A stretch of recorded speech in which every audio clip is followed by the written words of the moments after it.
പ്രിയമുള്ളവരെ എല്ലാവർക്കും നമസ്കാരം. ആത്മീയശാസ്ത്രത്തിലേക്ക് സ്വാഗതം.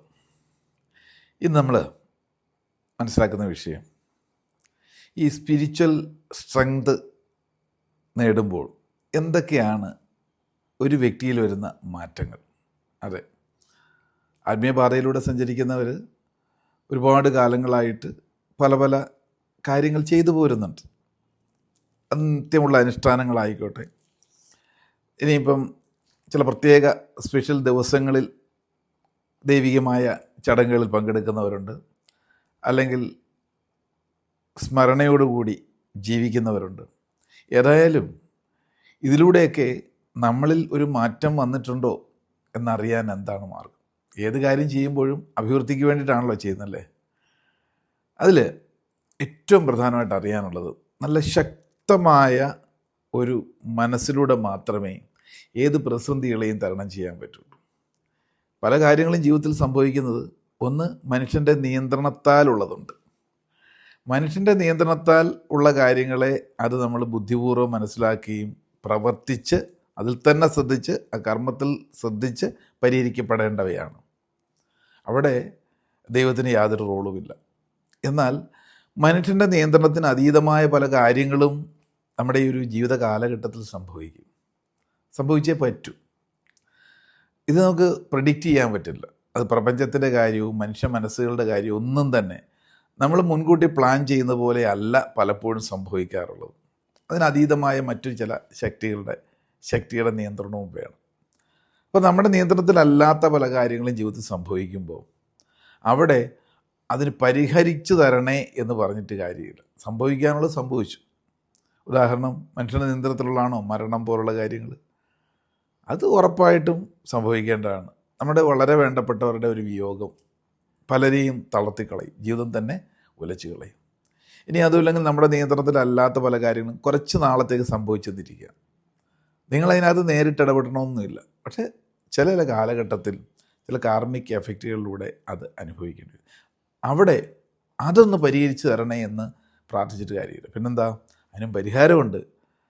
ആ സമയത്തും ആ സന്ദർഭത്തിലും അത് തരണം ചെയ്യാനുള്ള ശക്തി തരണേ എന്ന് വേണം പ്രാർത്ഥിക്കാൻ. ഏതിനും മനസ്സിന് ശക്തി കിട്ടിയാൽ ഏത് പ്രതിസന്ധിയും നമുക്ക് തരണം ചെയ്യാൻ പറ്റും അല്ലേ. അപ്പം അതല്ലേ ലോജിക്ക്. ആദ്യത്തെ ഞാൻ പറഞ്ഞു, നമ്മുടെ ബുദ്ധിക്ക് ഉതകുന്ന രീതി. ഇതിനൊക്കെ വേണ്ടിയിട്ടാണ് സത്യത്തിൽ നമ്മുടെ മനസ്സിന് ശക്തീകരിക്കുന്നതിന് വേണ്ടിയിട്ടും ആവശ്യമില്ലാത്ത മാലിന്യ ചിന്തകൾ കടന്നു വരാതിരിക്കാനുമാണ് ആത്മീയമായി ചെയ്യുന്ന എല്ലാ കാര്യങ്ങളും.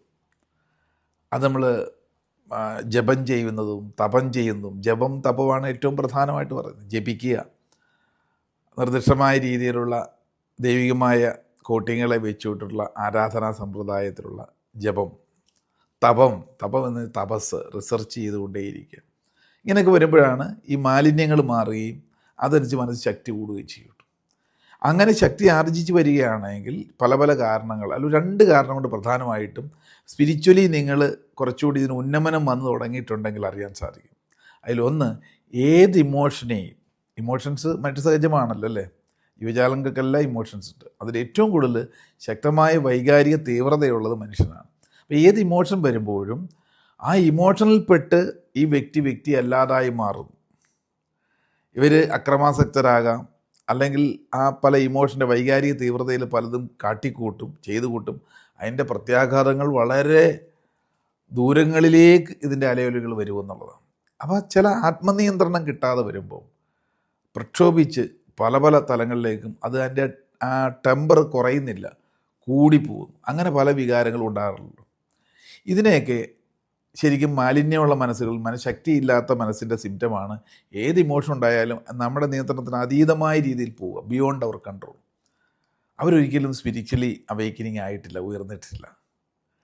അപ്പോൾ നിങ്ങൾ സ്പിരിച്വലി ഇത്രയും നാൾ പല കാര്യങ്ങളും ചെയ്തുകൊണ്ടിരിക്കുന്നതിൽ മാറ്റമുണ്ടെങ്കിൽ ഏത് ഇമോഷൻ വന്നാലും വളരെ കുറച്ച് സമയം കൊണ്ട് തന്നെ തിരിച്ച് നോർമൽ കണ്ടീഷനിലേക്ക് വരാനുള്ള ഒരു മനസാന്നിധ്യം നിങ്ങൾക്കുണ്ടെങ്കിൽ ഉറപ്പായിട്ട് നിങ്ങൾ spiritually awakening ആയിക്കൊണ്ടേയിരിക്കുന്നു.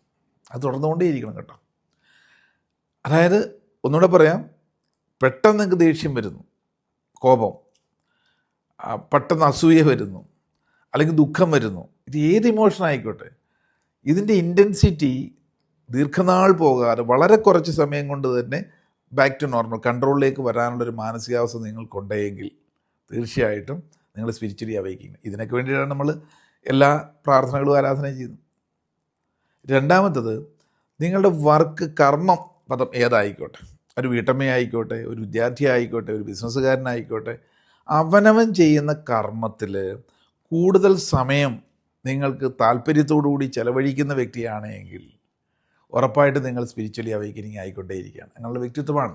Work is worship എന്നാണ്. തൊഴിലാണ്, കർമ്മമാണ് ആരാധന. ഏത് കർമ്മവും ഒന്നും ചെയ്യാനില്ലെങ്കിൽ റിട്ടയർമെൻ്റ് ആണെങ്കിലോ അവനവൻ്റെ കാര്യത്തിൽ പ്രാധാന്യം കൽപ്പിച്ചുകൊണ്ട് ആ കർമ്മനിരത ആയിക്കൊണ്ട് ജീവിതം ആസ്വദിക്കുന്നവരാണ് ശരിക്കും ആരായി മാറിയിട്ടുള്ളത്, സ്പിരിച്വലി അവൈക്കനിങ് ആയിട്ടുള്ളവർ. അപ്പോൾ നമ്മളെല്ലാം ആഗ്രഹിക്കുന്ന ഇതാണ്. അപ്പോൾ ഈ രണ്ട് കാര്യങ്ങൾ വളരെ വ്യക്തമായിട്ട് മനസ്സിൽ കാണുക. നിങ്ങൾക്കിത് ഇതായിട്ടുണ്ടെങ്കിൽ പരിപക്വമായി വരുന്നു ആണ്, അതിനെ മെയിൻറ്റെയിൻ ചെയ്യുക. ഇതിനൊക്കെ വേണ്ടിയിട്ടാണ് എല്ലാ സ്പിരിച്വൽ ചടങ്ങുകളും ഏത് മതങ്ങളും നമ്മൾ ചെയ്തു പോരുന്നത്. ശരിയല്ലേ? ചിന്തയ്ക്ക് വിട്ടുകൊണ്ട് ഇന്നത്തേക്ക് നിർത്തട്ടെ. നന്ദി, നമസ്കാരം.